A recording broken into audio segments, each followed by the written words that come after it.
A very good morning and welcome to Karting de Fagnes in Marienborg in southern Belgium for the season opener for the Rotax Max Challenge Belgium. This also forms part of the Benefit League, which takes place over the course of the 2025 season.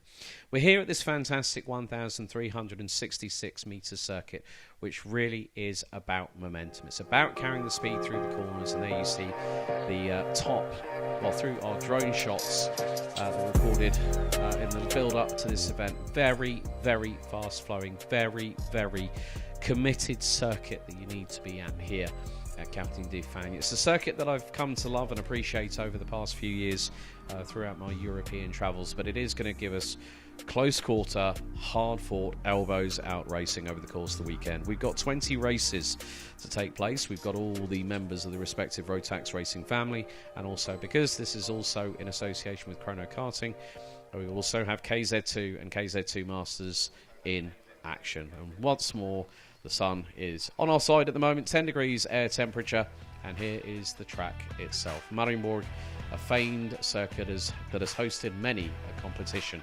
Clockwise direction, and track distance totals, as you can see, 1,366 metres.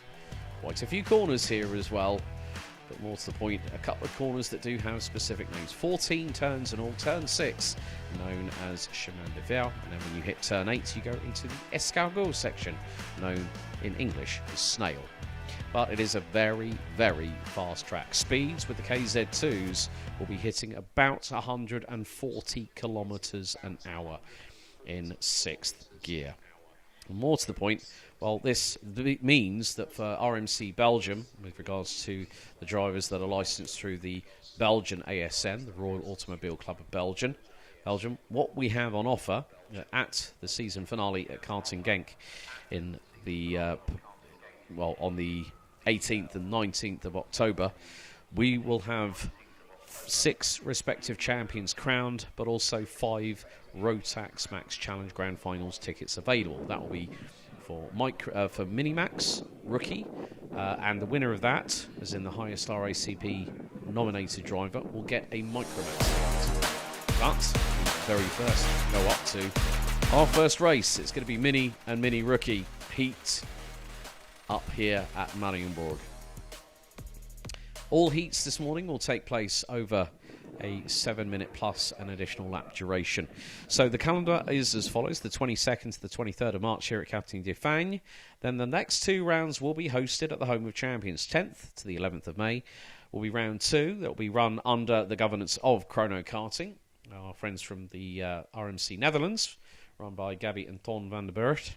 That will be run under their governorship, and then of course we'll head back to the Home of Champions on the 18th and the 19th of October. So the tickets will be available. For a Micromax ticket will go to the Minimax Rookie Champion. Minimax, the highest placed RACB licensee, will get the ticket.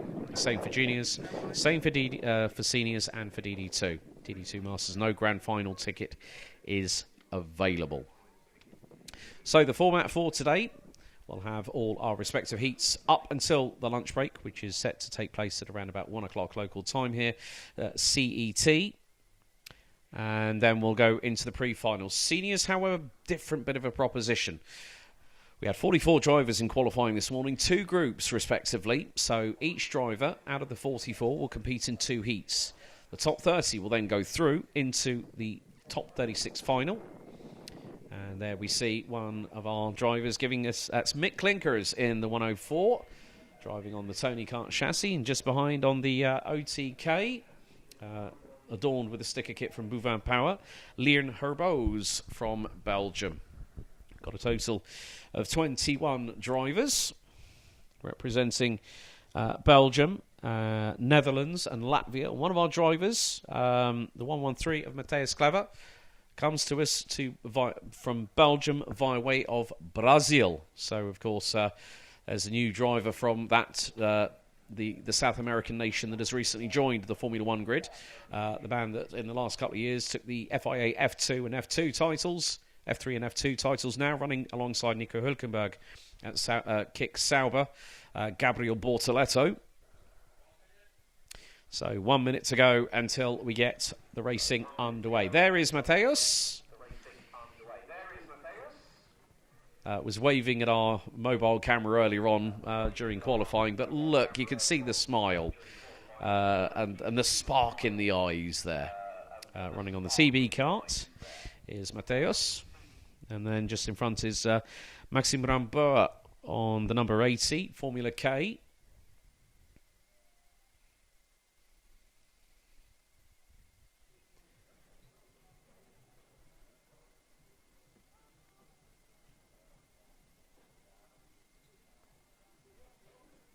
Also be having a special guest in the commentary box a little bit later on, specifically for KZ2. There's Mateus. Oh, sorry, that's Maxime Ramboa. Wonderful to see the drivers having their respective identities through the race helmets they have. So, green light at the end of the dummy grid, and we are going to get set and ready for our first heat for the season opener for Rotax Max Challenge Belgium for 2025. It's Mini and Mini Rookie. Let's take you through the starting grid. So, starting from pole position will be the 126 of Jeff Verbeek. We'll be joined by the Netherlands' Mick Klinkers on the front row. Matthias Verreken and Leon Herboz will round out row 2. Ryan Rampadana, moving up to Mini from Mini Rookie, now moves to the inside of row number 2. Row number 3 will be joined by Falcon Racing's Belgian hotshot Lewis Boots on row 3. Jesse Moonen and Tristan Abiels will be on row 4 with Victor Oitz and Tren van Malek completing your top 10. Jarek Kivitsbosch and Klaus Hans round out row 6. Laurens van Vlaanderen and Tycho Holthausen make it an all-Dutch row 7. Noah Stehouder and Sasha Al-Jabrail round out row 8 with Levi Phillips, Ivo Os, Maxime Ramboa, Dan Hillen and Matthäus Clever completing your 21-strong grid. So, good to see that we've got Joep van der Velde, Adrian Martins and Kevin Stales sending their best wishes. Joep van der Velde might be talking about Rima Blanc. There is your starting grid as they go onto the official formation lap here at Karting de Fagnes.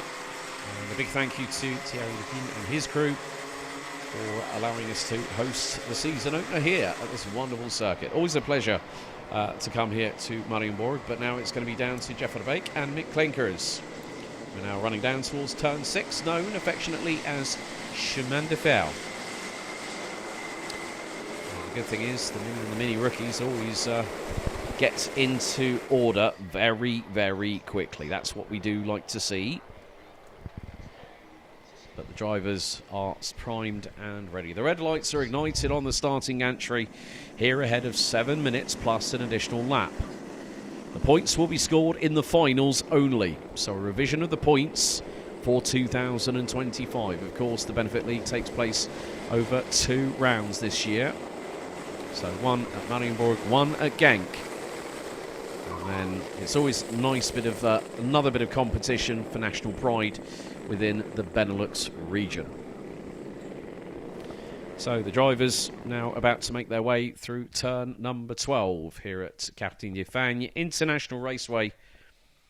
So it is going to be Verbeek and Klinkers on the front row of the grid. 21 drivers set and ready under starters orders for the first time in the 2025 season. They've been competing everywhere else, but now this is a bit of national prize.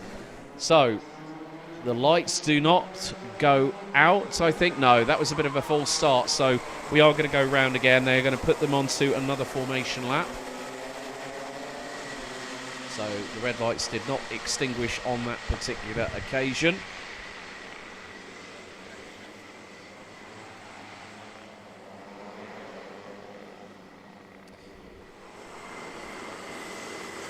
So the nerves have already started to set in, and we've not even gotten our way into the first race of the weekend. Nevertheless, it just gives the opportunity for the drivers to calm themselves a little bit. There's adrenaline coursing vicariously through their veins at this moment. So Jochen DRS, what track is this?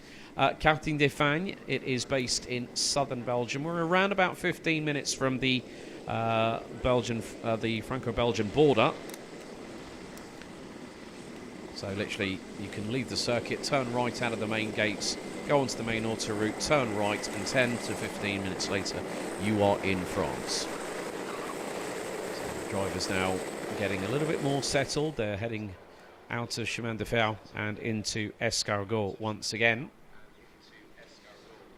So it's Verbeek and Klinkers on the front row. Verreken, Herbos, row 2. Rampedareth and Boots, row 3. Moonen, Abiels, Reutz and Van Melk. That is your top 10.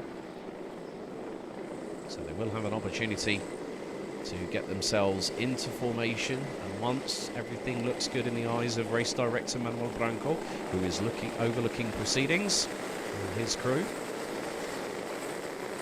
then we will be allowed to go racing. I think that, well, that was Lewis Boots, I think, telling a couple of drivers just... No, it wasn't Lewis Boots. It might have been Tristan Abiels, possibly. Telling the drivers behind, just slow down a little bit. We want to go racing. So they are going to go up the hill, out of turn number 12 into turn 13. Now this kind of chicane you can really take at full throttle. As Verbeek and Klinkers on the front row. Will we go green this time? Revs up. Lights on.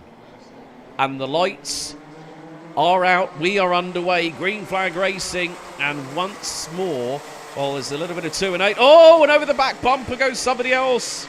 Oh, that might have been possibly Klaus Hans in the 169 Esprit chassis. Oh, and 2 have already gone off and 1's gone spinning. That was the 128 going around. Sasha Al-Jabrail on the Haza chassis, but they come through sector number 1, and it's Mick Klinkers leading the way. Got the jump on Jeff Verbeek. So a great job there by Mick Klinkers on the Tony Kart chassis. And they go through Chemin de Fer and through in towards the kind of piff-paff section here into Escargot. You've really got to be calm on both the throttle application and also the brakes. As Mick Klinkers looks over the right shoulder, through turn number 12 they go up the hill. Now this is where you are flat to the floor on that right pedal. They come across the line very shortly, and it's going to be side by side a little bit further back. Jeff Verbeek goes for the lead and takes it very, very quickly. And there is Matthias Verreken. Verreken's gotten through, and so is Lewis Boots. So Mick Klinkers, through one corner, has lost 3 positions. And it's down to 4th. Has got Leon Herbos in the 198 on his case. Through into turn 4 at a big breakneck round of speed. And Jeff Verbeek took the fastest lap of the race, a 1 minute 1.117 by the 128 from Belgium. He leads the field here on lap number 2 of the race. The gap between first and second, about 2.5 tenths. Now in sector 3, that would have been, they would have entered that halfway through the Escargot section. And now up the hill again we go. And Verbeek is trying to stretch a little bit of a lead. And across the line we go. Lap 3 now underway. So Verbeek, Verreken and Boots round out your top 3, covered by 1/10.5. Mick Klinkers is there in the fight. Leon Herbos in the meantime has got through on Tristan Abiels. That is for 5th position.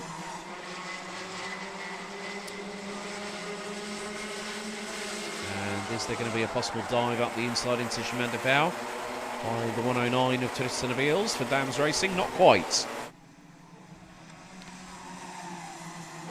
But great close quarter combat between the Mini and the Mini rookie drivers.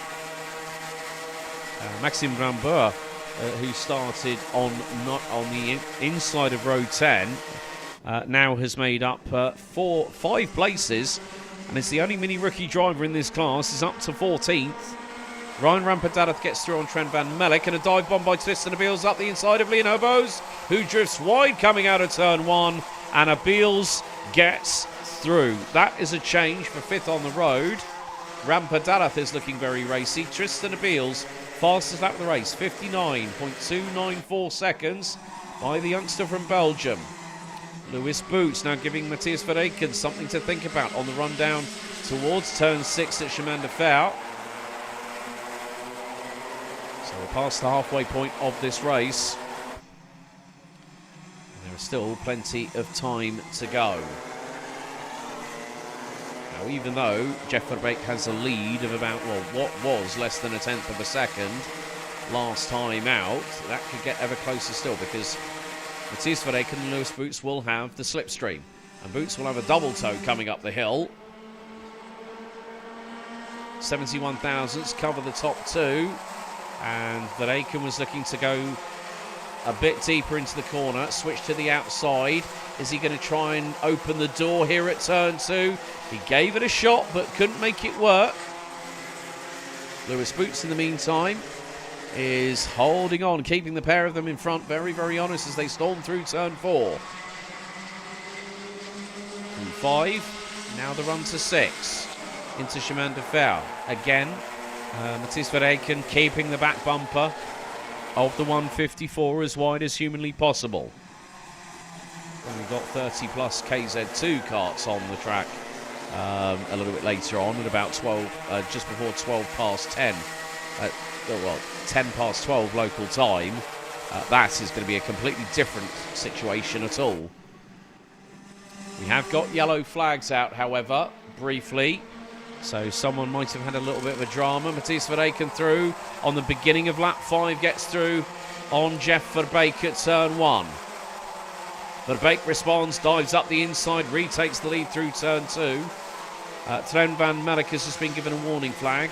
Nick Klinker's closing in on Lewis Boots. Boots is going to try and look to the inside at turn 4. Here on Matthias Verbeek and dives through with absolute precision. My goodness me. But then that just goes to show how quickly things can change. Verbeek got a fright. Boots went, right, hold my beer. Or hold my soft drink, actually, based on the age of these drivers. Got through. And Verbeek still had the presence of mind to compensate and get through back for second place at turn 5 on the run to Chemin de Fer. But that has allowed Jeff Verbeek to open up the gap ever so slightly. And it's now nearly 0.3 of a second as we head on to lap number 7 of this race. So 6 laps in the books.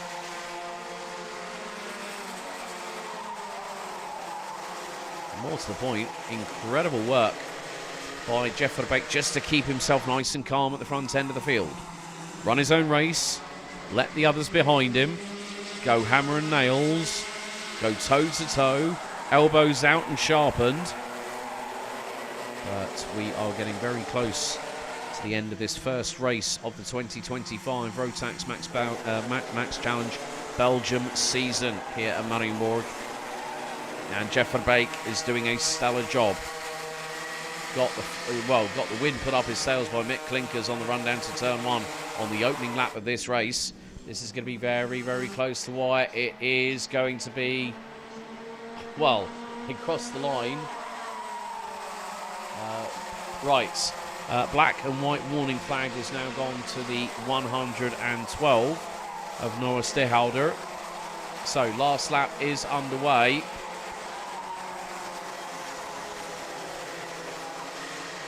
And Matthias Verbeek says to Jeff Verbeek, come on, just push forward. Don't look at me, look in front and get going. Matthias Verbeek, new fastest lap of the race, 59.138. We are running out of corners, however. And Verbeek could try and throw a possible haymaker up the inside through at turn number 12. But he's got to get the run coming out of this final couple of right-handers and then up the hill. But at this point, it is showing final lap. I think they crossed it with nothing to spare. So across the line they go. So it is, well, it is the case of, on this front, I'm seeing final lap shown on the start-finish straight. And the checkered, well, I think it has been reset to the last lap. They literally crossed it with nothing to spare. It was fractions of a second, if that. So the checker flag is being prepared, so the drivers have seen the final lap board. So this is the last lap of the race. And Matthias Verreken knew that there was going to be a possibility of maybe an additional lap. They got across the line with absolutely nothing to spare. Checkered flag is now being prepared. And Jeff Verreken looks over the right shoulder very, very briefly. Up the hill we go for the final time. And from pole position to checkered flag, it is going to be by a whisker, but it's going to be a photo finish. Jeff Verreken takes the win after 9 laps of racing. And well, that was unexpected there. That was Tristan Abeels having Ryan Rampadarath over his back bumper after the finish line. I think they were quite close. Yeah, well, it was actually Rampadarath over the back bumper of Tristan Abeels as they came out to the chicane. And there were 2 that were up the inside that went past on the inside line. So that, unfortunately, cost the pair of them. Jeff Verreken, however, takes the first win of the championship season here for Rotax Max Challenge Belgium at Marienburg by 0.105 of a second ahead of Matthias Verreken. Lewis Boots completes the top 3 ahead of Leon Herboz. Victor Reutz finished 5th, having started 9th ahead of Tristan Abeels, who completes the top 10. Well, Tristan Abeels' cart is going to have to be recovered, I'm afraid, after that rear bumper mounting by Ryan Rampadarath. Abeels and Rampadarath take 6th and 7th. Ahead of Mick Klinkers, who was leading the race at one point, would eventually drop to finish 8th ahead of Jara Kiewicz-Bosch. Klaus Hans, Levi Phillips, Noah Steyhouder, Jesse Munin, Sven van Melk, Daigo Holdhausen, Lawrence van Vlaanderen, Sasha Algebrail, Ivo Os, Maxime Rambour, Matthias Clever, and Dan Heelan. So, those watching at home, having a look at some of the replays, and this was seeing the likes of Mick Klinkers in the 104. There was the moment when Tristan Abeels got through on me and Herboz, and then this was the point when Jeff Verreken got through on Matthias Verreken in the dying stages of the race with about 3 laps to go. Reed took the race lead. Lewis Boots kept the pair very, very honest indeed. Some great battling. Verreken would then retake the lead through the same corner, so Boots on the other foot, so to speak. But it would be Jeff Verreken that would then make the move through here at turn 2 and carry that momentum through the corner and kept in the slipstream of Matthias Verreken, but Lewis Boots would then go on to take the win. It might have been just over a 10th, but you know what they say, winning is winning. But to finish first you must finish. Well, next up we go from Mini Max and Mini Max Rookie. As up next, it's our first of the Senior Max competitive races. It's Groups B versus C up next.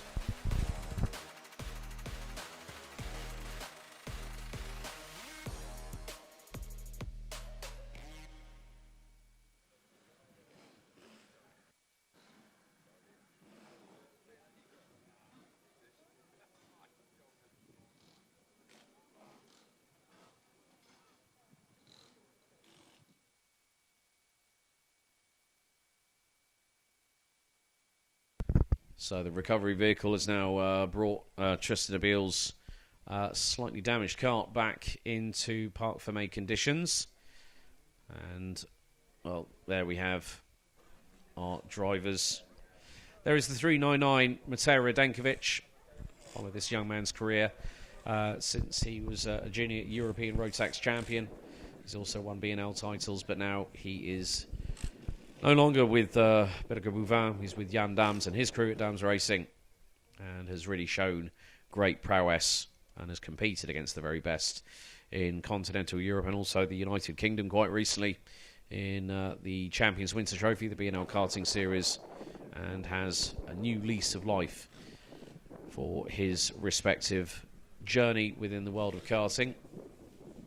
Of course, the senior Rotax drivers aged 14 and above, and will be running on the Mojo D5 CIK slick tyres. 44 drivers here this weekend. The top 30, after the 3 respective heats have been carried out, will go to the top 36 final at just after 5:30 this afternoon. The final 6 for that grid will be decided through the second chance at 3:35 p.m. this afternoon. But here we go. It's qualifying Heat B versus C for senior Rotax, and here is your starting grid. The opening row, well, Benjamin Van Hees, fastest in Group 1. He'll start from pole position. Radenkovic will join him on the front row. Thijs van Wijk and Robbie Slaughter, row 2. Ollie Jonkers and Krik Noren round out row 3, ahead of Neil Hendricks and Francis Ryan Bourguignon. Sam Bergstein and Felipe Falk, another driver from the Netherlands.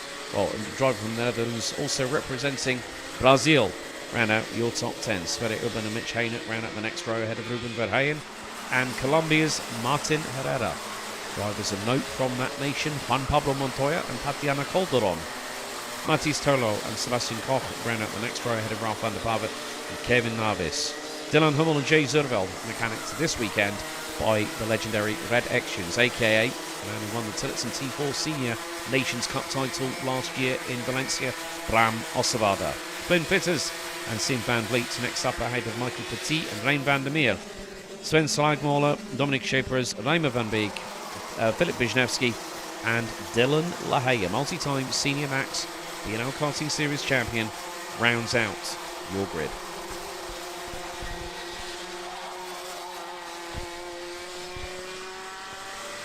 Very, very competitive drivers in this class. Air temperature has now gone up to 12 degrees Celsius, but there is a lot of cloud cover up ahead. There are some flashes of blue sky up above, but more to the point, it will give us an opportunity to see what happens next. And Beau Louette, a person who's qualified through the grand finals through this particular championship, joins us on the live stream. I hope you and your dad are keeping well. Beau now has moved on to become a Paralympic factory driver. So congratulations, Beau. Keep up the good work. We're cheering up for you as always, my friend. So good luck on that one. So 7 minutes plus an additional lap for our first of 3 Senior Max races. So it is going to be Van Hees and Radenkovic on the front row. Revs up, lights on. And the lights go out straight away. We're underway. Good start by the front row. Thijs van Wijk. Oh, and someone's gone spinning off backwards. And that is the 317. Robbie Slaughter. I don't know what happened on there. He might have got a little bit of a touch from behind, but there's even more drama going into turn. Well, we've got yellow flags. Oh, a GKS car is off. Exit stage left at turn 2. We've got more dramas heading into turn 3. That is... Let me count that. Don't tell me that is not Sverre Ubben, please. So, more dramas for the drivers as they make their way through. We've got a couple of stragglers at the back end of the field, but, well, that just goes to show how quickly. And that is going to be Sverre Ubben, I'm afraid. The 346 is out early doors, and we have not even completed the opening lap. But look at the lead that Benjamin Van Hees has got. Neil Hendricks closing in on Matej Radenkovic for second position.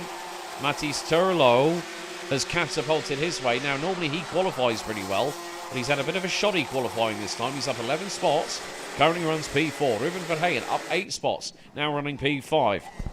Thijs van Wijk on the Sodi kart, running these days with Brother Yort, with Dan Holland Racing, is all up the inside. Oh, that's a bit of a clash there. Mathis Turlo. Oh no! And Neil Hendricks gets turfed off the circuit by Ruben Verheyen coming out of Chemin de Fer. I was waiting for when something was going to go a bit peaked on, and within the first lap and a half, we have had multiple incidents. Ollie Jonkers, Sebastian Koch, Flynn Fitters, Robbie Slaughter, Martin Herrera have all hit trouble. And now that is Thijs van Wijk through on Ruben Verheyen. There's Sam Bergstein in the 319, run by his dad Maurice. And Sam doing a very, very good job. Oh, well, now there's Mr. Mullet Man, Ralf van der Pavet. He's in the mix in this one as well. He started 17th, now P7. Sam Bergstein's going to go for the move up the inside through at Chemin de Fer, and that was an easy negotiated pass by Bergstein on Ruben Verheyen. Well, the cat has definitely been thrown amongst the senior Rotax pigeons today, let me tell you that much. I don't think it's going to be the last time we see anything like that. But up the hill we go, and Benjamin Van Hees has now had his lead truncated by Matej Radenkovic by over 3 and a bit tenths of a second. Gap now down to just under half a second. There's Van Wyk and Sam Bergstein. And the latter who just picks up the fastest lap of the race, 54.577 by the 3:19. They are battling tooth and nail over 4th and 5th respectively. Ruben Verheyen, Ryan Bourguignon, Ralph van der Pavet, Mitch Haynett and Kevin Navis round out the top 10. Rein van der Meer up 13 spots from 24. Now runs 11th ahead of Dylan Hummel, Sven Slagmoller, Felipe Falk. So Sverre Ubben out. Krit Knoren out. Sebastian Koch from Dams Racing is also out.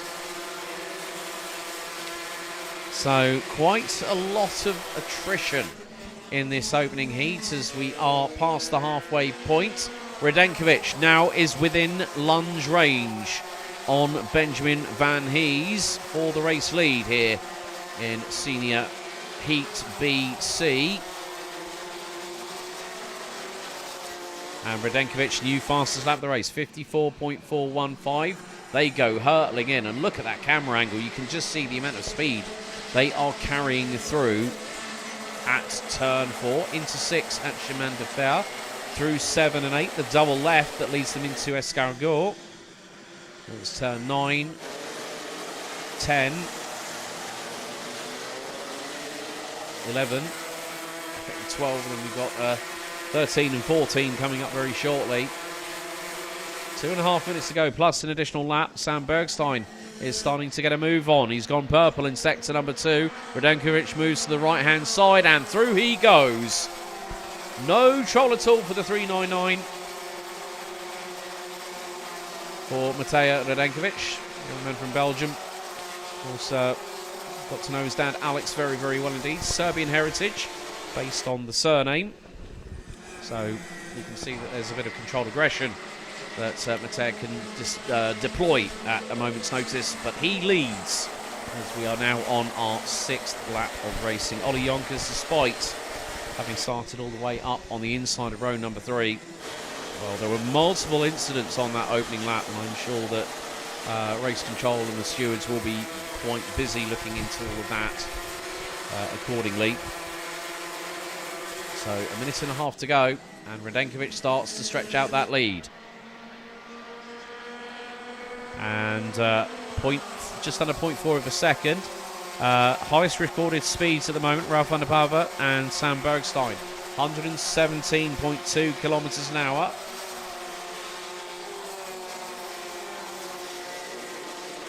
So that's about 72 mph. That's basically slight. You could actually get away with driving that on a main motorway in the United Kingdom. 70 miles an hour is the speed limit, which works out to about, I think it's 112 kilometres an hour.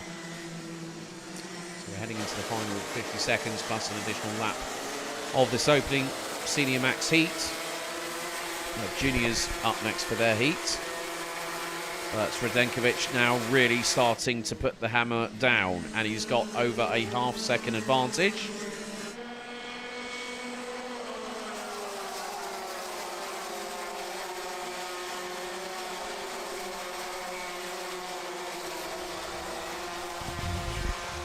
And, well, Sam Bergstein now up into P3, having got through on Mathis Turlot.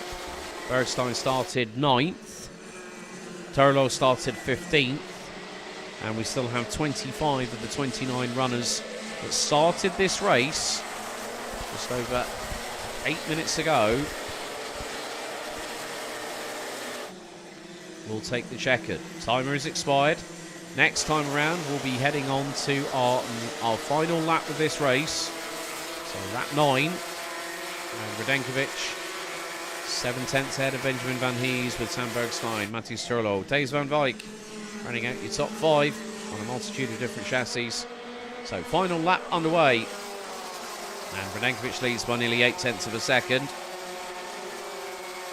Felipe Falk now up into 11th place. The driver from the Netherlands by way of Brazil sets a personal best high speed across the line, 118.6 kilometres an hour. But the person that really has been, the minute he hit the front, he knew that he could pull away quite considerably. And that driver is the 399 from Dams Racing, Matej Radenkovic, as he's going to make his way through in towards turn 8. Turn 9. Now into Escargot, turn 10, 11, then 12, and turns 13 and 14 as we go up the hill for the final time. So checkered flag is being prepared, and by a comfortable margin, up over the crest, it is going to be Radenkovic that wins. Second, it's going to be a photo finish, and it's Bergstein. Bergstein pulls it from Van Hees by 5 1/1000ths across the line. Oh, that was a great bit of driving there.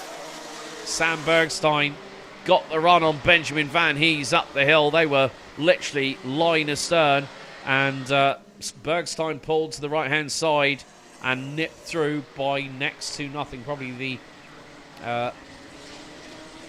sticker kit was the deciding factor, but after 9 laps and just over 8.25 minutes of racing, 12.3 kilometres completed, Matej Radenkovic is your race winner by over a second from Sam Bergstein.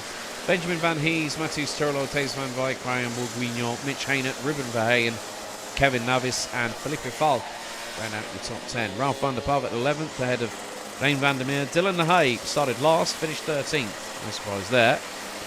Dylan Hummel and Sven Slagmola ran out in the top 15 ahead of Michael Petit, Steve van Vliet, Robbie Stoddard, Martin Herrera, Jay Zurveld, Raymond van Beek, Philip Wisniewski, Neil Hendricks, Vin Vitters and Dominic Sheppers ran out with 25 finishes. Unfortunately, we lost Ollie Jonkers, Sebastian Koch, Craig Knurren and Sverre Ubben early in the race. That's it for senior road tax racing for the moment. But next up, we go into our qualifying heats for Junior Max. Up next.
So we now focus our attention on one of the real foundation classes within the road tax racing family. There's Luca van Leer for SR Solutions, the number 284, who's going to start on the outside of the front row.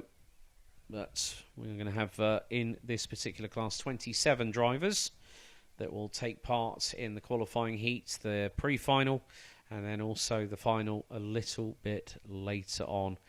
The cloud cover has been brought across by the breeze that's going across the circuit, is still moving its way across. The drivers make their way out of the dummy grid ahead of their 7-minute plus an additional lap heat here at Karting de Fagne in Marienborg. Let's take you through the starting grid. So, following on from time qualifying this morning, Max Siderski starts from pole position. He'll be joined by Lieke van Leer on the front row of the grid. Lieke van Berkel and AJ Berggraaf will be on row number 2. Lucas Stodder and Lars Lambers complete row 3 ahead of Thomas Verheyen and Boris Maximov, who complete row number 4. Tristan Shays and Jente Moonen complete the top 10 ahead of Bodien Blankenberg and Vince van der Halle. Boris Verhagen and Bram van der Weyke, they ran out row 7. Row 8 is Vic van Kampenhout and Devin Yater. Row 9, Germany's Kimi Mai, joined by the Netherlands' Lionel Oliver Munguia. The top 20 completed by, from the Netherlands, Nick Pluimers, and from Belgium, Justin Fonk. With the 27 drivers completed by Tony van Leersen, Jort Drent, Willem Hauger, Nulden Engelsman, Sepp Terhorst, Vaughan Willems, and James van der Poel. Van der Poel, unfortunately, wasn't able to show the pace that the Stody kart had in time qualifying. However, the kart has made it onto the grid as we now head onto the official formation lap ahead of 7 minutes plus 1 lap of racing.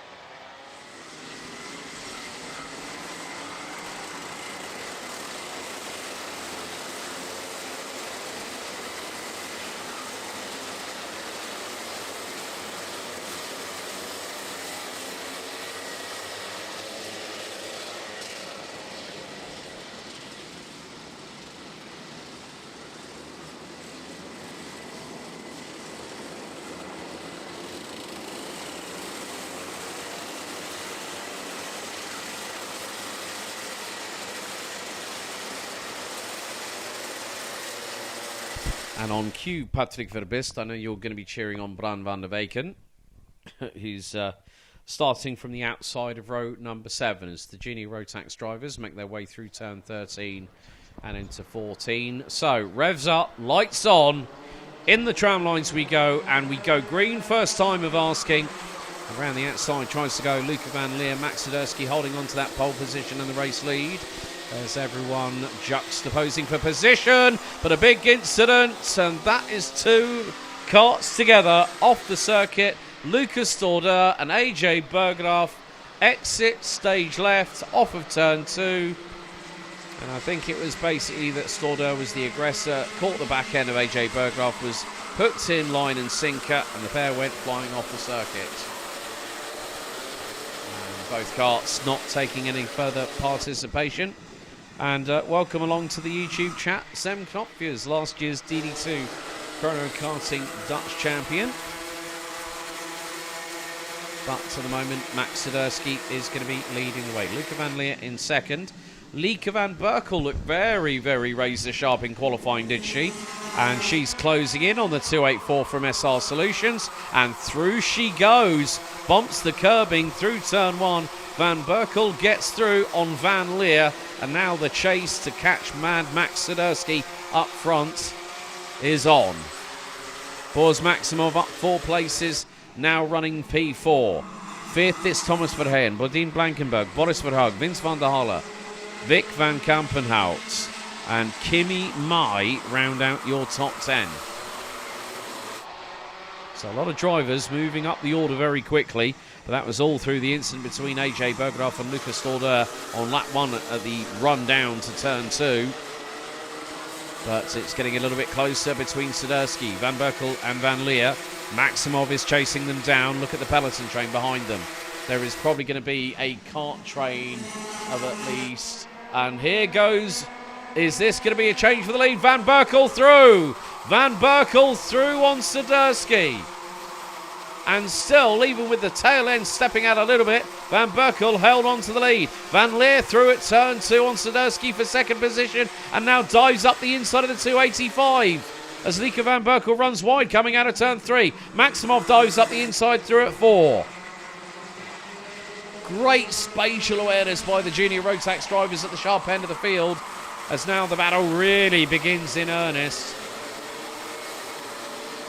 But in the opening 2 laps, 3 different leaders. So now, Van Leer leads the way. Swiderski second. Third, Maximov. Up the hill we go again. And get this.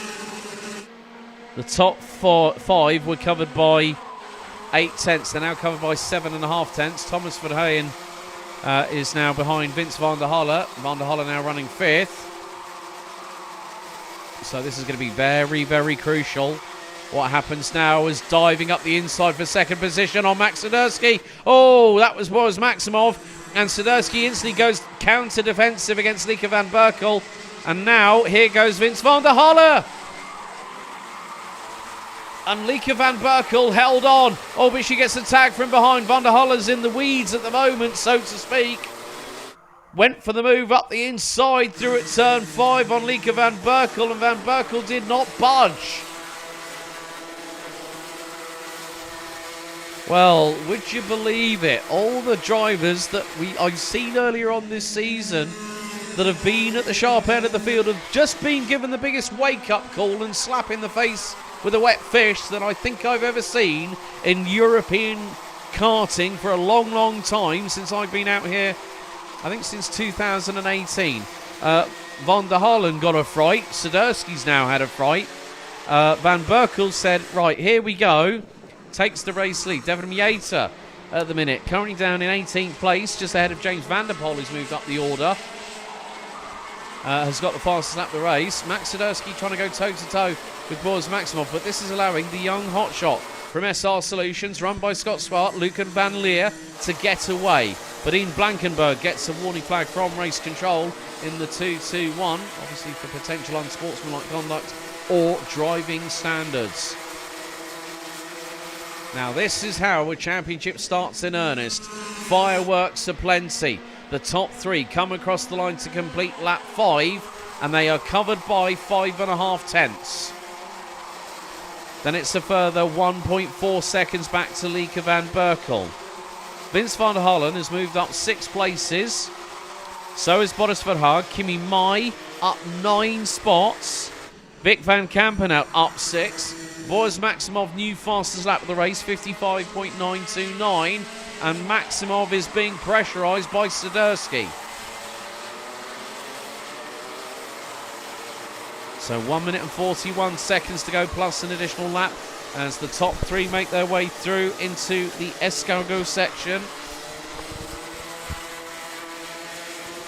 There is going to be a lot of things seen and investigated, I would imagine, judging by just what we've had in the opening couple of races for senior and junior. They really have brought the fire and brimstone to the racetrack this weekend, but it's just a sign of competitive nature.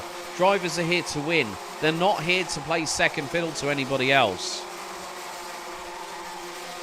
Leaders make their way through turn 3. Now it's the short shoot up to the 90 left here at turn 4, where you are carrying speed.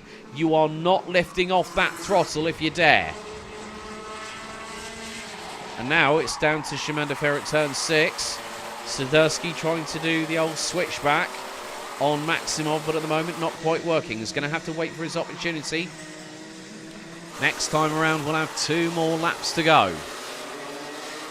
And well, the gloves are very much truly off this season in this early stage of the competition. And we've still got until the 18th and 19th of October. That's a little way away when you think about it. 2 laps to go. Maximov pulls the pin and gets through on Van Leer. Swiderski quickly follows in the slipstream and retakes that second position. But do not count Van Leer out by any stretch of the imagination. Van der Halle, new fastest lap of the race 55.763. As the timer hits 0, our leaders now making their way down towards and going into Chemin de Fer for the penultimate time. And Van Leer swarming all over the back bumper of Swiderski, which is giving the 297 from SP Motorsport the hurry up, as Swiderski through an Escargot dives up the inside, and Van Leer tries to go around the outside through out of the exit of Escargot on Maximov, loses all that momentum, and that brings Lieke van Berkel into the mix for possibly third at the finish. 1 lap to go, Swiderski leads, and his lead now is 0.5 of a second. Maximov second, Van Leer, Van Berkel, Van der Holle, Mai, now Kimi Mai. Das kann nicht wahr sein, as they would say in Germany. That's not possible. Well, it is with Kimi Mai, up 11 places, now runs 6th. Now Van Leer looking over the right shoulder to see where Lieke van Berkel is. Van Berkel hit the brakes coming into the approach into Chemin de Fer. The back end stepped out to the right hand side, but Van Berkel neatly controlled it. Van der Holle is waiting to strike. Through out of Escargot they come for the final time. And Max Swiderski will lead them through into turn 12, then up the hill through turns 13 and 14. And the first win in the Junior Max category for this season goes to Max Swiderski from SP Motorsport. And was that Lieke van Berkel for third across the line? It was! Swiderski takes the win. Maximov P2. Oh, bit of sidewall rubbing a little bit further back. Lieke van Berkel steals third place from Lieke van Leer by 3/1000 of a second. I think that was a case of taking a page out of the playbook of one Sam Bergstein. Max Swiderski, after 8.5 minutes and 12.294 kilometres of racing, takes the win here in the Junior Max qualifying heat ahead of Boris Maximov, with Lieke van Berkel rounding out your top 3. Lieke van Leer, Vince van der Holle, Kimi Mai, Thomas Verheyen, Jens Moonen, Lars Lambers and Tristan Shays ran out your top 10. Adin Vankenberg, Nick Plumers, Devin Yater, Liam Hauger and Bran van der Weken ran out your top 15. Lionel Livia Munguia, Tony Van Leersum, Justin Fonk, Jur Drent and James van der Poel ran out your top 20. And then Nuden Engelsman, Sepp Terhorst, Koen Willems, Boris Verhagen and Van Kampenhout rounding out your 25 finishers.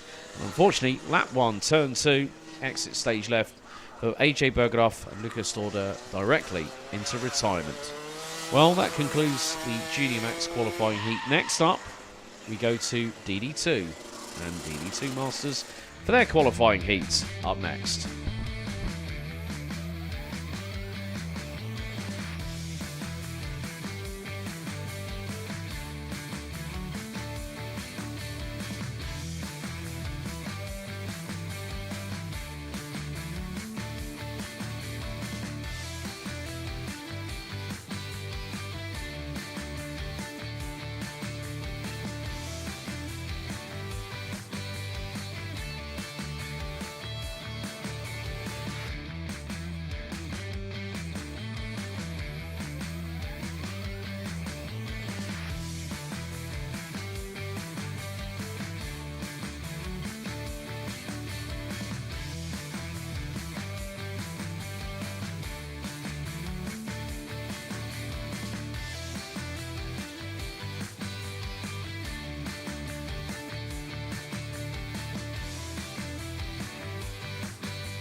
We now turn our attention to DD2 and DD2 Masters for their qualifying heats.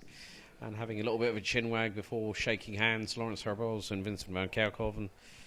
Vincent was quickest in morning warm-up, but it was Nicolas Guillaume, the 444 for SP Motorsport, that would take pole position in the 5-minute qualifying session. We've got DD2 and DD2 Masters here all together. Wim Rouleau was the quickest in morning warm-up for the Masters class, but Christophe Adams, the man who is the most decorated Grand Finals competitor of all time, he's competed in 17 Grand Finals, actually switched to the E20 for Senior Masters just recently last year at Sarno. Of course, the Grand Finals head to the Persian Gulf and the Bahrain International Karting Circuit for the third time in 5 years, this coming late November to early December. A fantastic circuit that has proved to be a firm favourite with the Rotax racing family since its introduction in 2021 and became the first venue that would host qualifying heats under nightfall in the Grand Finals' illustrious history. So, 7 minutes plus an additional lap for DD2 and DD2 Masters as they exit the dummy grid and head out onto the circuit here in Marienborg.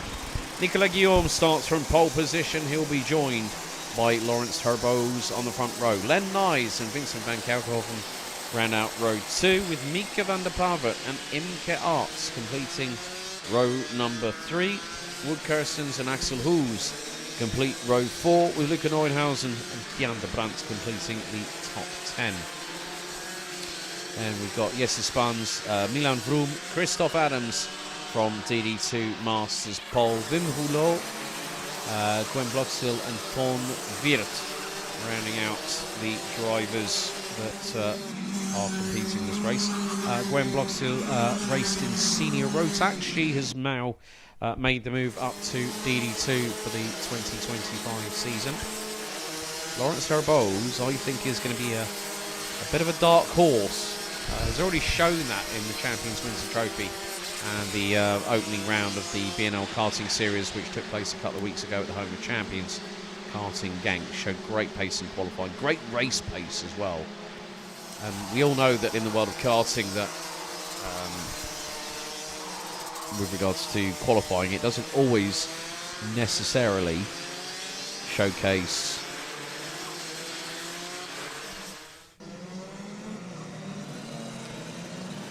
how things will go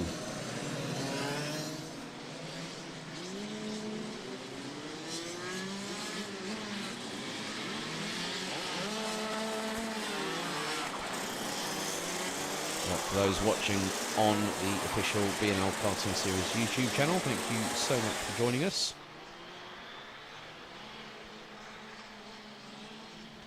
And there is your grid in full.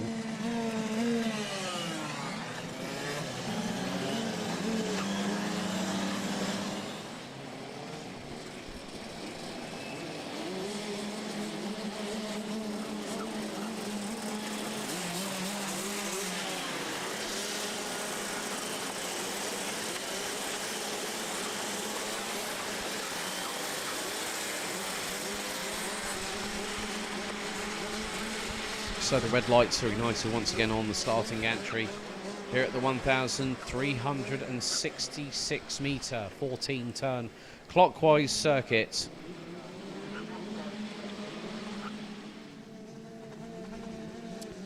Sam, just to answer your question, it is heats, pre-final and final for all classes apart from seniors, but it's lights on, revs up, and the lights are out. We are underway, and straight away Len Nys tries to do a bit of a dive bomb and then some.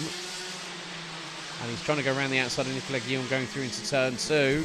Guillaume sternly defending the racing line. Herboz might be trying to dive bomb on the inside. Len Nys goes a little bit wide coming out of turn number 3. And straight away, he's the one that's just decided, I don't care about anybody else, I'm thinking of myself.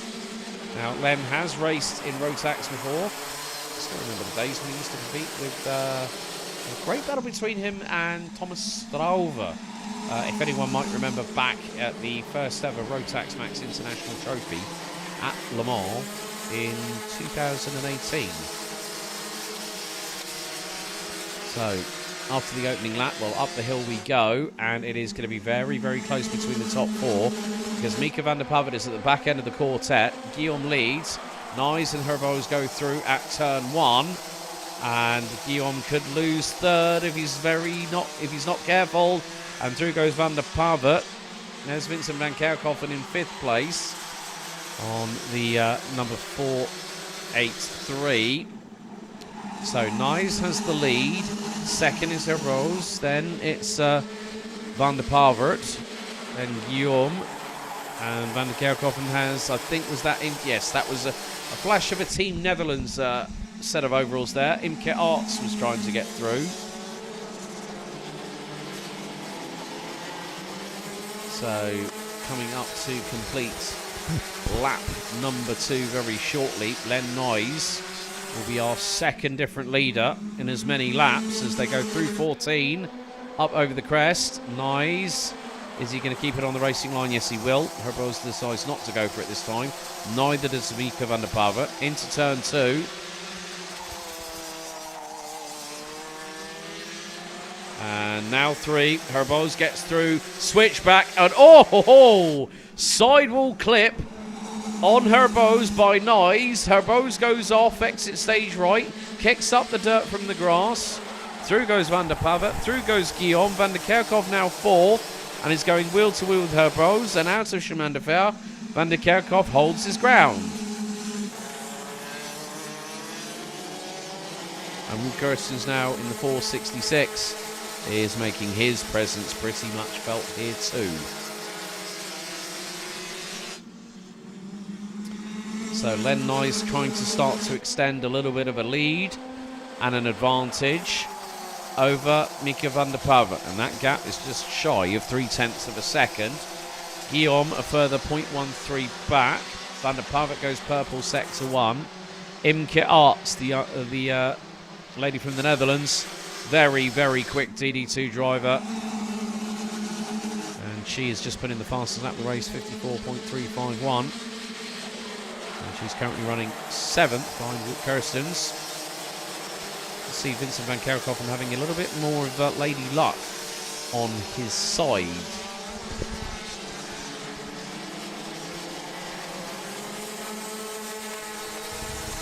So we are past the halfway point of this race, and Len Nyes, having taken the lead on the beginning of lap number 2, continues to hold on to it, but he is being chased down. Van der Pavet and Guillaume, P2, P3, Van der Kerkhoven. Kirstens now with the fastest lap of the race, with no purple sector across the board, but improvement over every sector. 54.139. Lawrence Herboz, Imke Arts, Axel Hoos, Jesse Spans, and Luca Neuenhausen round out your top 10. Christoph Adams battling away in the 555.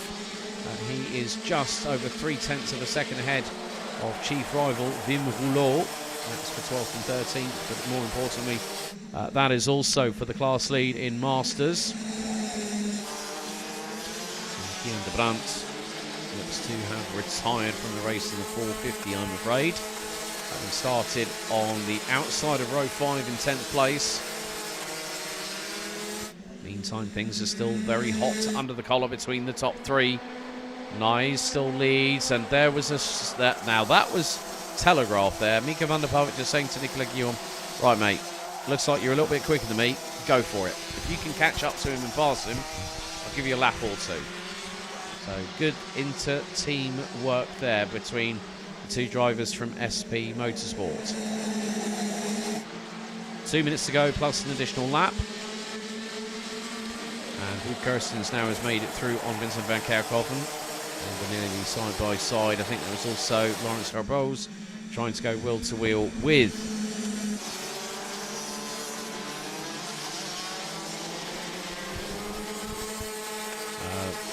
the driver from GKS Levens Power. But at the minute, well, Len Nyes is just calmly, comfortably getting on with the business at hand. Up over the hill they go. Another lap in the books. And that means we are now starting lap 7 of this race. Len Nyes is leading just over a quarter of a second. from Guillaume van der Pavert, and then Wood Kirstens, who has now the fastest lap of the race in the pocket. 54.139 for the 466.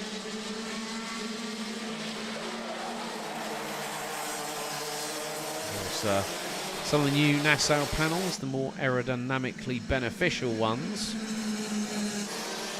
Aerodynamics are getting a bit more complex again, like they did a couple of years ago. If anyone might remember when we had the spate of what we used to call the hot dog bun Nassau panel, where you could fit a hot dog in between the two sides of the plastic bun that was the Nassau panel.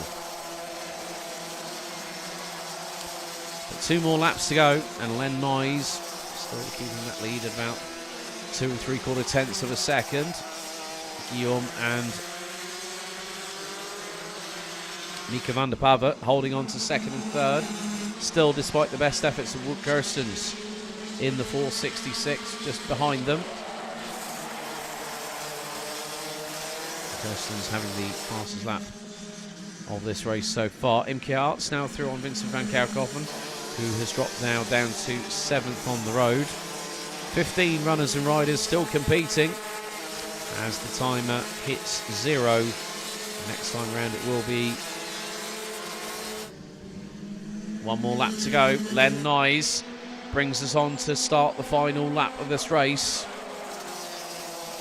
and expands his lead over Guillaume to 3.5 tenths as Wood Kirstens finally manages to get the slipstream through. Yellow flags at Marshall Post 4.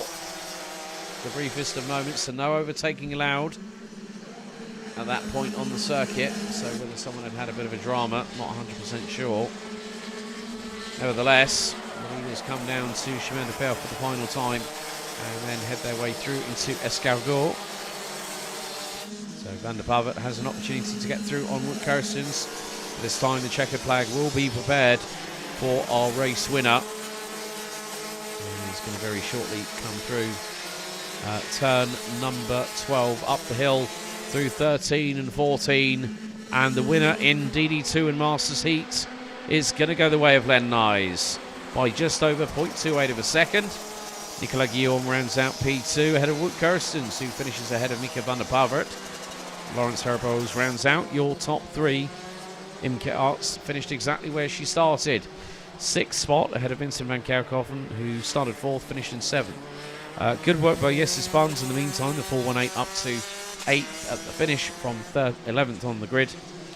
Luca Neuenhausen 9th ahead of Milan Vroom, who rounds out your provisional top 10. Christoph Adams wins DD2 Masters by nearly a second ahead of Wim Rouleau. Gwen Bloxhill and Thorn Wirth are the final 2 drivers that managed to get to the checkered flag. Unfortunately, Axel Hoos out with 2 laps remaining, and Kian de Brandt, well, didn't make it that far past lap 3, I'm afraid, and would end up retiring. But Len Nyes and Christoph Adams provisionally win in the qualifying heat for DD2 and Masters. Next up, well, we go to Gearbox, and it's time for KZ2. The qualifying heat up very shortly with a packed grid.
Now we go to one of the most demanding disciplines within modern day karting. We head to KZ2. Speeds at full chat, at full throttle in 6th gear. At this circuit across the start-finish line, we'll see these drivers go in excess of 135 kilometres an hour. And from a standing start, these karts can go from 0 to 100 kph in about the same time as a Porsche Carrera 4S from a standing start, say 3.5 seconds. 6-speed shifter karts, so for the drivers, they have to pull the gear lever towards them. They do have to be pushed, as you're going to see very, very shortly, to get them started. There's no starter button like we have on the respective Rotax Max classes, as the recovery vehicle is going to make its way to its position just in front of the dummy grid. Having just brought another couple of carts back to Parc Fermé and for weighing and technical checks post-session. We've got this and 2 more races to go until we hit the lunch break. And it's going to be a tight turnaround. And also going to be telling you folks that Joep Briefeld, who joined me in the commentary box for parts of the Chrono Karting Dutch Championship, will be joining me a little bit later on for the KZ2 pre-final and final later up here in the booth. He has also competed. He actually competed at the famed SCUSA Super Nationals in Las Vegas a couple of years back for PSL karting on the Birrell Arts. As the drivers and mechanics are getting under starters' orders. It's like everyone's about to try and... The mechanics are trying to sprint their way to bump start the karts. It's quite an impression. Oh dear, we got a little bit of love in the room because Sam Knopfler's BFF, Brandon Klein-Nagelvort, has jumped into YouTube chat. So we are literally just under 30 seconds away from these drivers being pushed to bump start the karts into life. And these karts will produce anywhere between 45 to 50 horsepower from the back axles. And there's so much torque going through the rear axles that they need to do the standing starts. And this is where you see cat-like reflexes at their very, very best when it comes to keeping your eyes on the light. So, time for bump starting ahoy here in the dummy grid. And Martin van der Soy, the father of Tommy, nearly ends up going into the camera lens of our mobile camera guy, Luis, down on the ground from WFR. Big thank you to WFR Live TV for providing the streaming coverage for this season. But here is your grid, and it is a big one. Well, Thomas Sipers due to start on the inside of row 5, has not managed to get out of the dummy grid. But Jens Ter on the Crop Promotion chassis, he'll start from pole. Tommy van der Stroys, driver who's won micro and junior titles in the B&L karting series, now moves to KZ2, who's on the outside of row 1. Jeffrey Fixer and Kevin Stauhauer round out row 2. Daniel Tenbach and Milan van Vinden row 3, with Dirk van Siftout and Renzo Alibats rounding out row 4. Thomas Sipers is out on the circuit. He'll be joined by countrywoman Sita van Miert on the 5th row, completing the top 10. Maddox Wirtz and Julian Carmen, row 6. Maurice Klein and Rick Mewis, row 7. Oscar Steinbach and Armin Piela, row 8. Erik Vess and Giovanni Vitavin, row 9. Completing the top 20, Hjalte Burma and Fredrik Zebis from Denmark. Completing the 33-strong grid, yes, I'll say that again for good measure, 33-strong grid. Tim Schott, Kevin Wagner, Emmanuel May, Matti Vandenberg, Ruven Berg, Hiro van Duivenvoort, Nick Landgraf, Robin Glerum, Manuel Lettner, Ryan Kivitsbosch, Yannick Kremat, Jory Molema and Nelson Berghaus round out 33 strong drivers. So let's say, give or take, it's 48 horsepower per kart. We're going to have nearly 1,600 horsepower wheels spinning away from the lights when they go out. And if you haven't experienced KZ2 before, believe you me, you are in for a treat.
So 2 names of mention that have gone from European or World Cup, World Championship success to Formula One.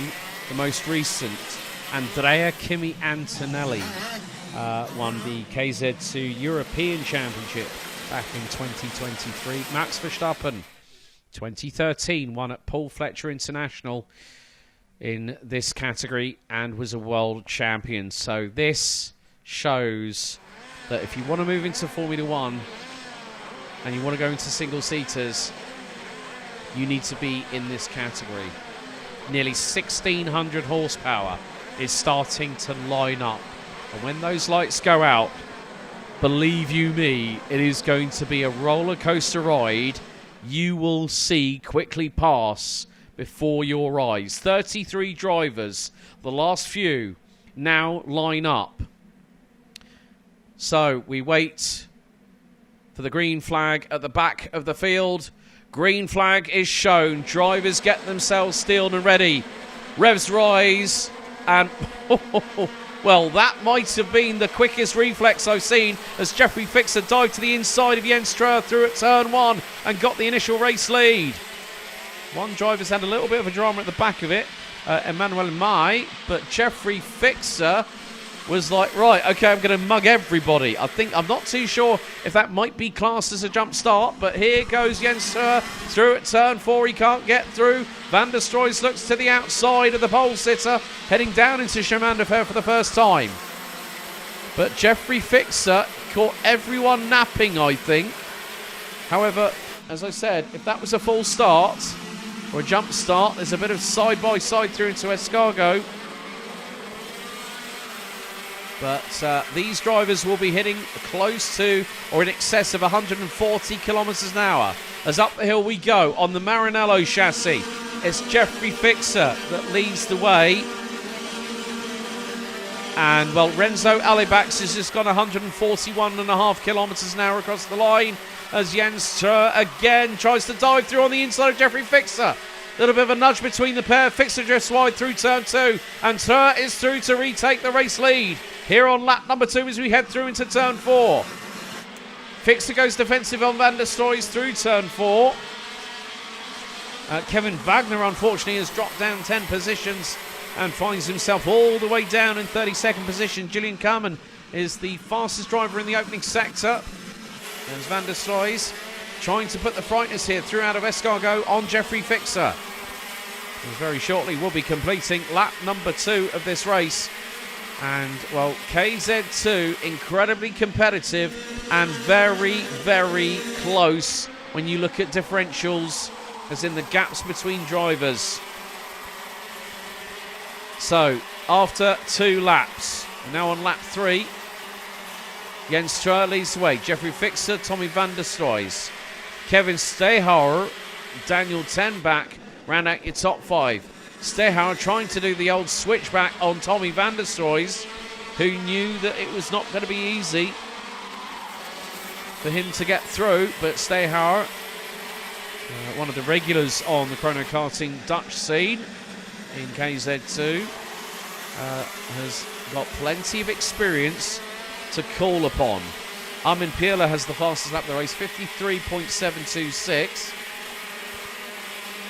But look at the gaps. The biggest gap is between 13th and 14th. Armin Pierler and Oscar Steinbach, which was at the best part of about 1.1 seconds. Jens Ströer has a lead of just over 4/10 ahead of Jeffrey Fixer. Tommy Van der Stroys still holding on to that 3rd position. The young man from the Netherlands started from the outside of row number 1 alongside Jens Ströer. Daniel Tenbach also running on the Birolart chassis. He's also one's being occupied by Tommy Van der Stroys. So these laps have quickly gone by. Oh, and we have got drama off of turn number 2, and that is Manuel Lettner from Germany, who was obviously gesticulating to somebody else as if to say, what on earth are you doing? So the German is out of the race so far. Jens Ströer starting to open up a slight advantage. 4 3/4 tenths of a second. Stehauer still keeping Van der Stroy's very, very honest.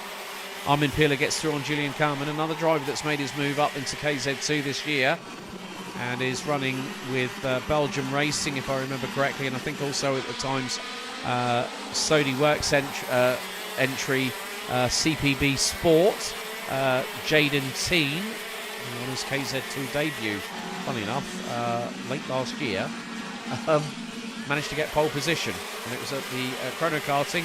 He got the senior title, decided to do KZ2 and put it on pole position at the Home of Champions. Racing, however, for him that weekend didn't go to plan for KZ2, but it still gave him an opportunity to showcase that in qualifying he is a very, very good peddler. So we've had a drama. Dirk van Sifthout and Oscar Steinbach have both tumbled now. And that is... just wondering where that is for Dirk van Sifthout, possibly. But Dirk van Sifthout and Oscar Steinbach, unfortunately, falling way down the order. They really have not had the best run of luck either, those two. I did see a couple of carts in... Ah, right, that is off Escargot, I'm afraid. So probably around about turn 10 and 11. So yellow flags are waving, so carts might be at the side. Yeah, Dirk van Sifthout and Oscar Steinbach unfortunately out of the race as we have a minute and a half to go. Sita van Meert now up into 8th position from 10th on the grid. Now has the new fastest lap of the race, 52.345 seconds. So the 640 from Belgium showing good prowess around this 1,366 metre clockwise circuit. But both Van der Stroys and Stehauer running on the Kubica chassis. Of course, a lot of drivers that have either been in Formula 1, who are currently in Formula 1, or are ex-Formula 1 drivers like Manuel Ricciardo, Robert Kubica, Carlos Sainz, Charles Leclerc, Lando Norris. I think there are a handful of drivers that do have their own respective kart brand. Fernando Alonso also has one. Nico Rosberg at one point, I think, did as well. The 2016 Formula 1 World Champion with Mercedes at that point, before he decided to promptly retire after getting the top prize in the sport.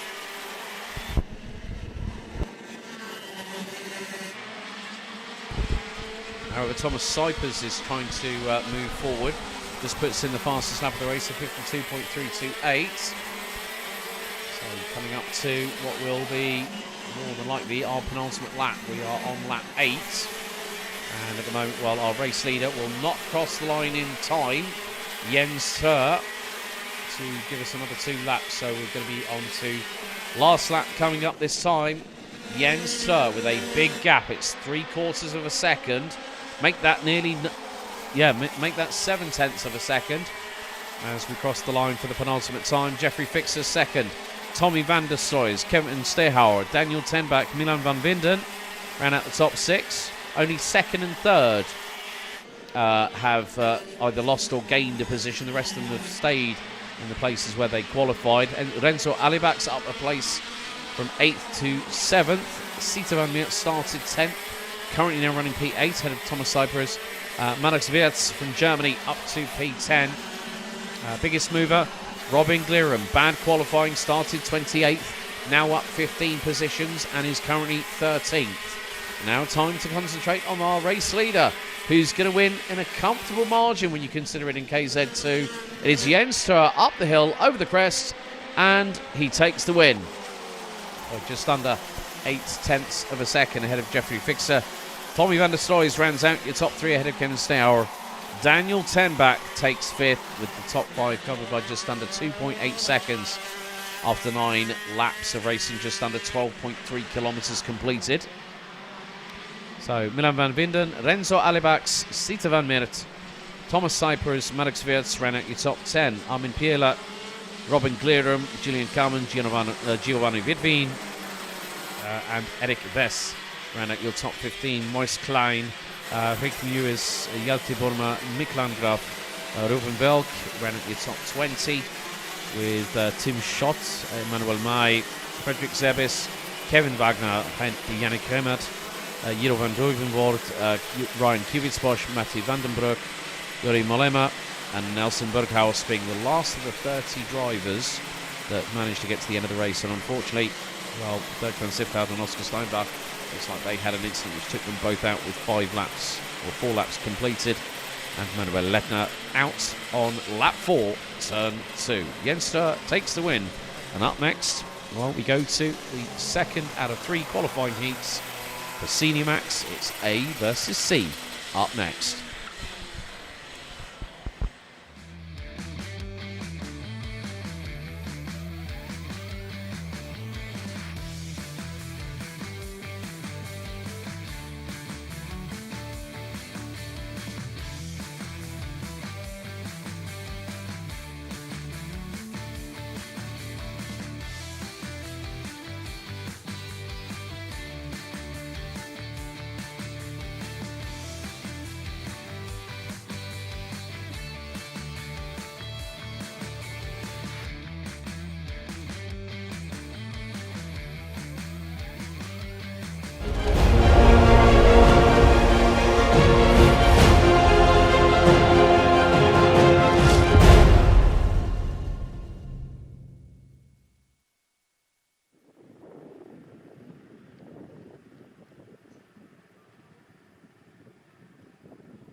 Well, we are just seconds away from getting going with our second of 3 senior Rotax qualifying heats. There's the man that took the win on the road, Tadej Dankovic, 399 from Belgium in the previous heat. And once again, he'll be starting on the outside of the front row. So with regards to seniors, Radenkovic took the win by just over a second in qualifying heats B versus C. There you see some of the other drivers there. Kaz Boshouse in the centre of your screen. To his immediate right, Jort van Wyk with Van der Poel kart racing. Normally Jort and Days will run with Dan Holland Racing over in international competitions, so B&L Karting Series, let's say for also instance International Trophy, Euro Trophy, and maybe even MS UK, Motorsport UK British Kart Championships, which recently had the O Plate take place. Quite a few drivers got post-race penalties. There's Kaz Boshouse, the 363. One of the drivers with the team run and operated by father and son duo, Stan Pex and Richard Pex. Stan now turning his hand to rallying these days, a bit like his old man. Also the team that also ran Max Verstappen in his karting days for many a year.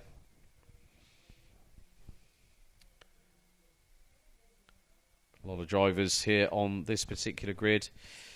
We are going to have 29 drivers set to take part in this race. There is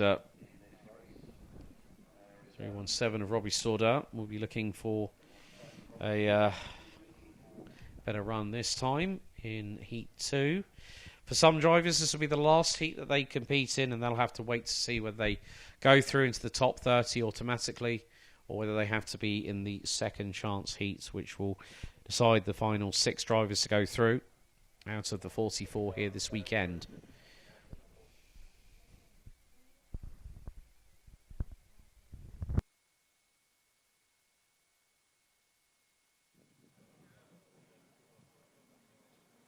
And Brandon Klein-Nagelvoort, big up the yacht. And then, then the boy's dad goes, Erwin goes, yep, thanks Brandon, go yacht. So there is Krit Knorren, very, very fast as a junior driver, incredibly fast as a senior as well. And there you see the front Nassau panel, the aerodynamic tweaks that have been done. So what used to be a square number plate on that is something a bit more aerodynamic.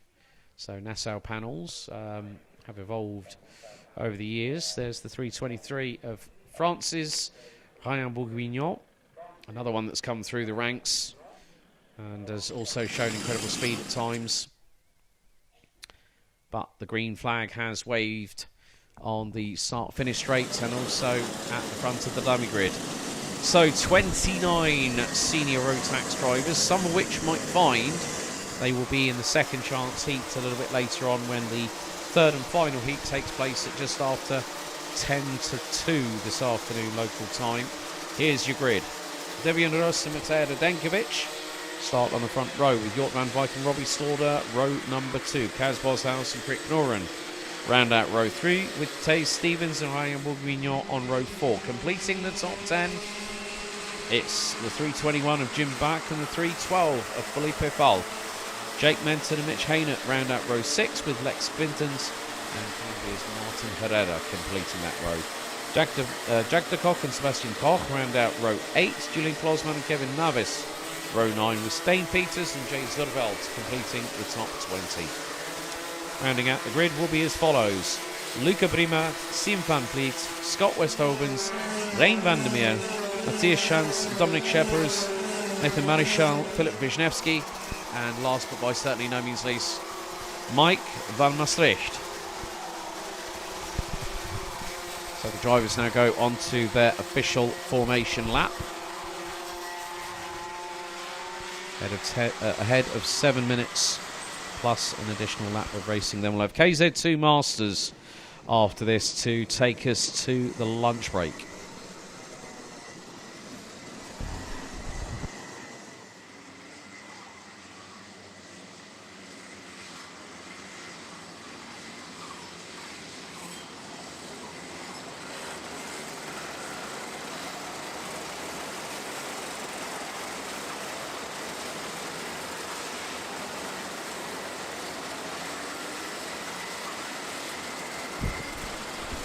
So red lights are on the starting gantry, and some drivers will have a little bit of a wait after this one until the results have been ratified and confirmed as to who will be going through.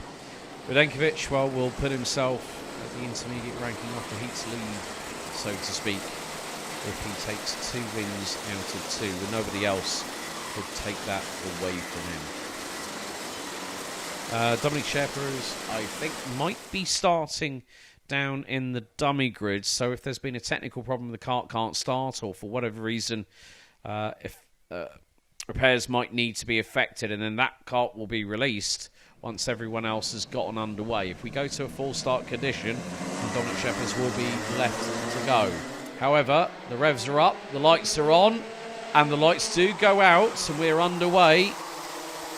It's the run down in towards turn 2, 3-4 abreast at points, and it is not going to be an easy one. Matej Denkovic has lost a big amount of positions. One of the SR Solution carts goes off. That's Julian Klosman in the 373. Oh, 3 wide into turn 4. Oh, dearie me, I nearly had kittens right then. My godfathers. 3 wide into turn 4. I've seen that happen once, maybe twice or 2 or 3 times before, but the person on the outside always gets punted off onto the grass. They just got through by millimetres. I don't know how they did it, but, well, Dominic Schippers is not going to take part in this heat, I'm afraid. That kart has not ventured out onto the circuit. But after the opening lap, it's Devian Rost. Second, it is going to be Kaz Boshouse and Jort van Wyk. Boshouse just got through.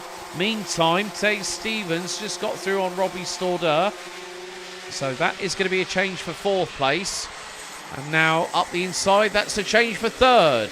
So Tay Stevens, another driver that was successful in championship permutations last year, as the 333 gets the slap on the wrist. That is going to be Jort van Wyk. So black and white warning flag for Jort on that particular occasion. Radenkovic at the minute is currently running P7. And, well, no, actually P6. He's right behind Robbie Stordeur. So there's still 5 1/4 minutes in this race, plus an additional lap to go for anything to happen. So Jort van Wyk gets is confirmed. He has got a warning flag from race control. And up through to second position, Tay Stevens through on Kaz Boshouse. And, oh, well, Lex Quintons has just dropped. Now, where has Lex Quintons ended up, I'm wondering?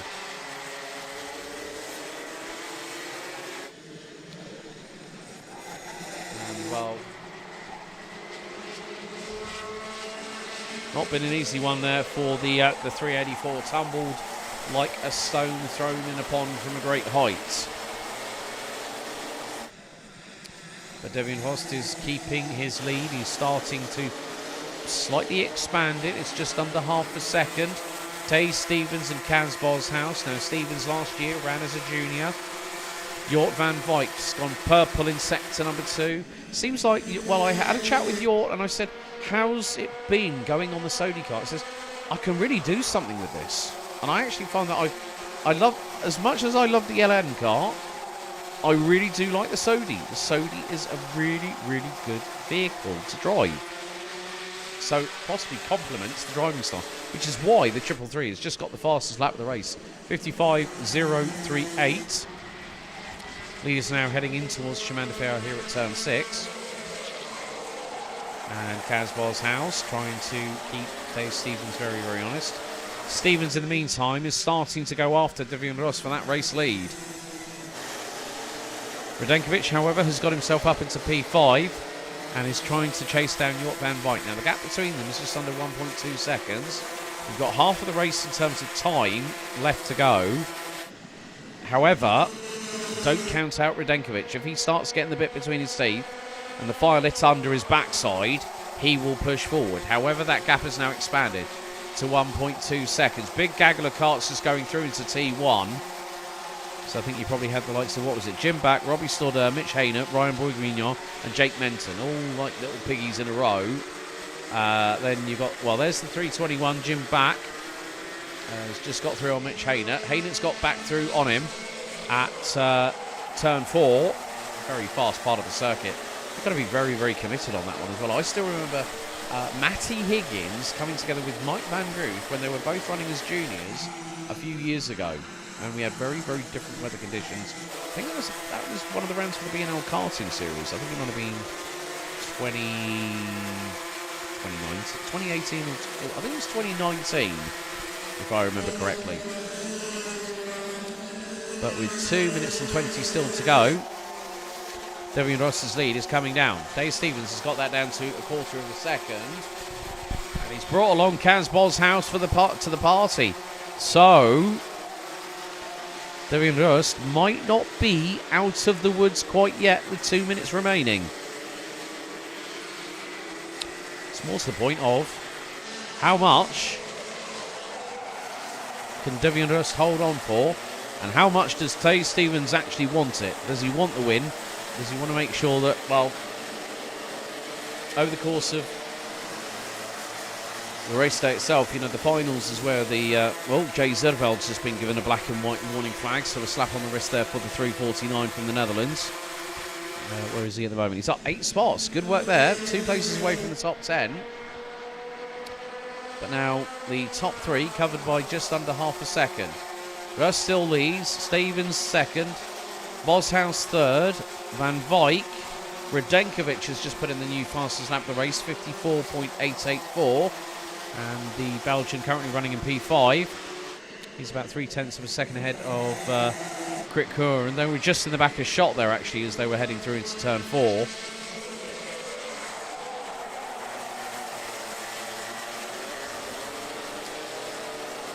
So, Devian Ross, the fastest driver in Group 2, and was the overall fastest qualified. Now, if Devian Rust picks up the win, he's got to win Heat 3 to put himself on pole position for the pre-final, and the result of the pre-final then determines the grid for the final later on.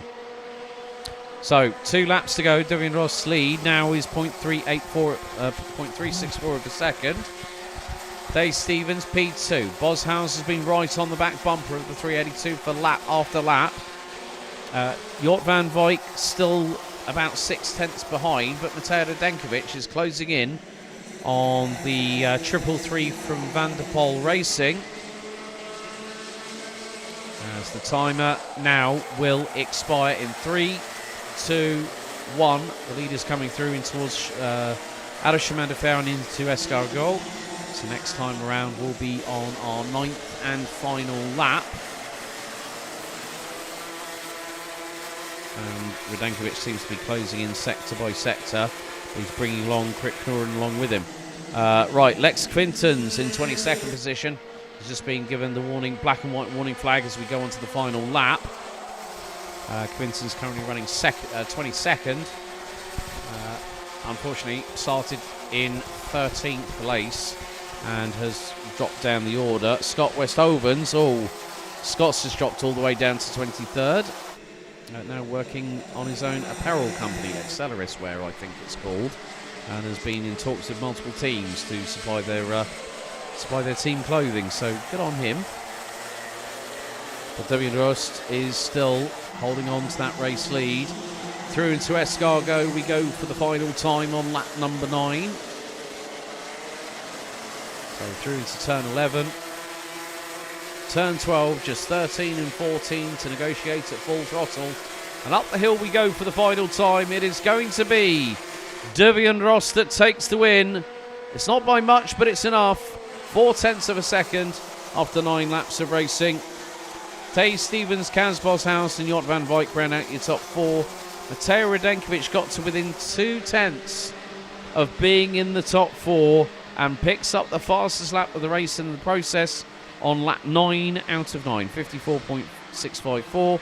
Crick Noren, Robbie Storder, Mitch Haynett, Ryan Bourguignon and Felipe Falk ran out your top 10. Jim Back, Jake Menton, Jay Zurveld, Rein van der Meer and Sebastian Koch ran out your top 15. With Kevin Navis, Luca Prima, Martin Herrera, Lex Quintons and Matthias Schantz ran out your top 20. Stain Peters, Nathan Marischal, Scott Westovens, Mike van Maastricht, Philip Wisniewski, Jack de Kock, Sim van Vliet and Julian Klosman rounded out the 28 runners and riders, and unfortunately Dominic Shepherd's in the 307 was a non-starter. Just one more race to go before we go to the lunch break.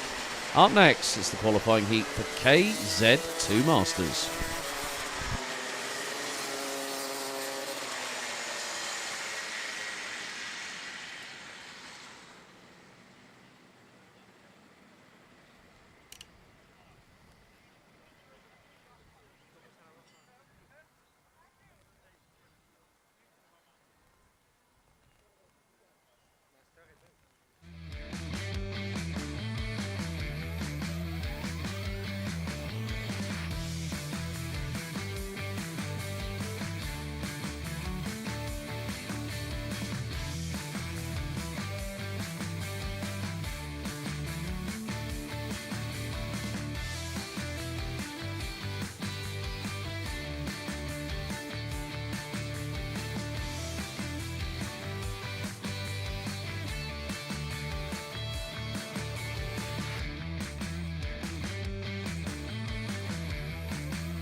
So we return to gearbox action as KZ2 Masters are the stars of the show. They are front and centre, and it's a good old bump start and a push them along and kick the engine into life as we head out for the qualifying heat for KZ2 Masters. We've got 22 drivers, and after time qualifying this morning, Thierry Del Rey has put it on pole position, and he's going to be accompanied by the man who's been inactive behind the wheel of a gearbox car for the last 4 months, Jeroen Bos, who 4 months ago had right knee surgery, was on crutches for 6 weeks, and now, well, it's going to be a 9-lap race, Jeroen, so hopefully your head will not fall off your shoulders. They line up on the front row of the grid. And, well, it's the two drivers that were competing for the Chrono Karting KZ2 Masters title last year. They line up on row 2. Last year's runner-up, Wesley Duval, lines up on the inside on P3. And last year's champion, Glenn Vandenhoek, will be on 4th on the outside of row number 2. Neki Berheri and Erik Angenent will be on row number 3. Bastien and Jamie Sebastian Horda will round out row 4, completing the top 10 will be William Klooster and Yannick Wielainen in the 799. Mickey Bertram and William van der Kai round out row 6, with Kevin Delcroix and Niels Koster, part-time DJ, rounding out row 7. Natalie Kreitz and Martin Versteeg round out row 8, with Benno Ridder and Niels Berler rounding out row 9. Completing the final 2 rows are the following drivers: Alexander Homerson, Christian Breiter, Chris van der Broek and Mark Verhoeven rounding out the grid. Unfortunately, Mark only completed 2 laps in timed qualifying and found himself nearly 6.5 seconds down off of Thierry Del Rey. Now, Mark will definitely try and get his way up the order. It's going to be 7 minutes plus an additional lap, which will give us round about 9 laps of racing if we do not have any full course yellows or any stoppages of some sort. But once again, like KZ2 earlier on, it will be standing start.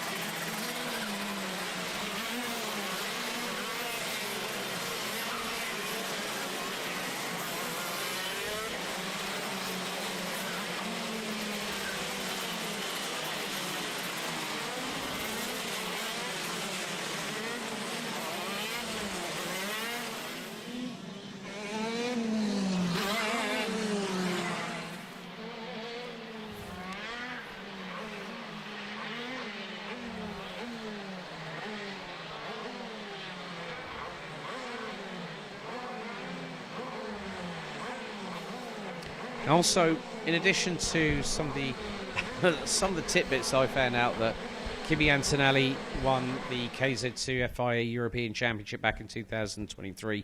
Max Verstappen winning the World Crown back in 2013. Well, Liam Lawson actually competed in KZ2 in New Zealand at the Kartsport Hamilton track back in 2024. So it just goes to show that this category is very, very physically demanding. So, green flag at the back. We're set and ready. And the lights are out, and, well, it's off we go. Thierry Del Rey gets mugged by Jeroen Bos, and I think that might have been possibly Glenn Vandenhoek going around the outside. And it was Glenn Vandenhoek who got through. Wesley Duval finds himself in P3. So, Jeroen Bos leads the field coming out of turn 3 and into turn 4 for the first time. And a bit of concertinaing just outside of the top 10. But a good start by Jeroen Bos. There's Thierry Del Rey. Oh, and already someone's come a cropper. I'm wondering if that might be Chris Vandenbroek in the 722. That's odd. I haven't seen that. Well, that was actually coming out of turn 3. Before the cart slamming into the tyre barriers on the left-hand side on the run-up to it. As Thierry Del Rey is starting to nibble at the heels like a little Yorkshire Terrier on the back of Jeroen Bos. Up the inside goes the man from TD Official Kart Racing, his own team, his own chassis, and Jeroen Bos Hang on a second. What was that from Thierry Del Rey? Just hit the brakes, pumped it. Yellow flags into turn 3. So no overtaking. So Thierry Del Rey put the brakes on. The back end did a little bit of a step, left and right. Maybe trying to do a bit of a KZ2 Samba, let's say.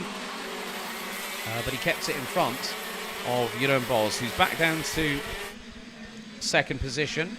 So the natural order of things as it was, apart from P3 now in the hands of Glenn van den Hoek, who has got Wesley Duval, who was running on a barrel last year. This year now has switched to Maranello machinery. And he's not too far behind him. Eric Angenent in the number 765. Nicky Berhene, Bastien, Sebastian Roda, William Kluster and Mickey Bertram round out your top 10 at the minute.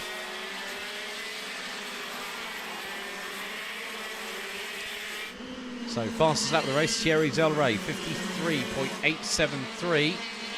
As Wesley Duval is reigniting that rivalry we saw all the way through last season for Chrono Karting 2024. And I'm looking forward to seeing it again because I'll be joining the commentary team that will comprise of not just myself, but Jeroen Blekemolen, I think it's Dick Winkelman and Kieran McGinley will also be joining the team for one of the rounds in Kaupen in the height of summer this year in June. But Thierry Del Rey has scarpered into the distance. I think Jeroen Bos is just trying to mitigate his fitness disadvantage that he has. And Thierry has put in a new fastest lap of the race, 53.274. And his gap now is 1.85 seconds and climbing. We are on lap number 4 of the race.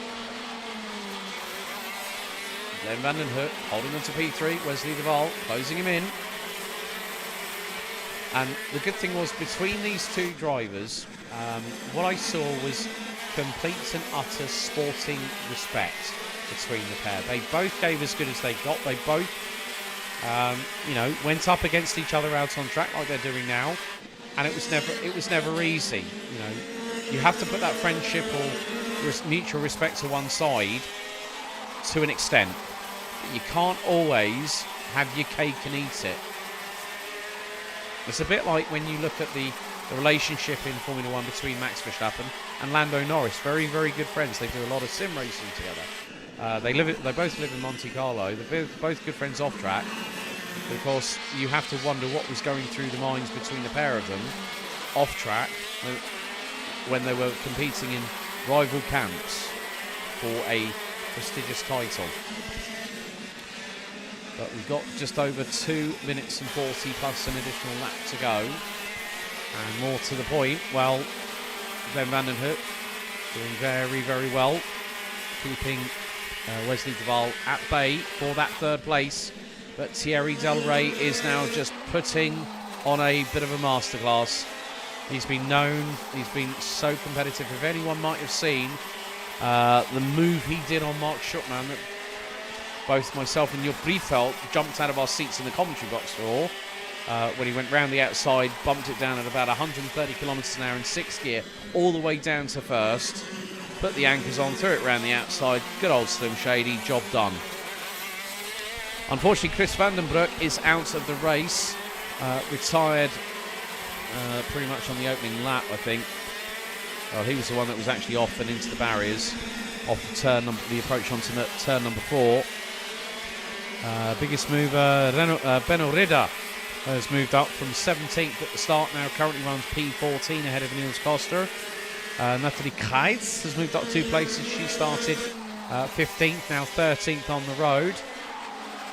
And it has been the Thierry Del Rey masterclass at the moment, to be completely honest with you. He has really not put a foot wrong.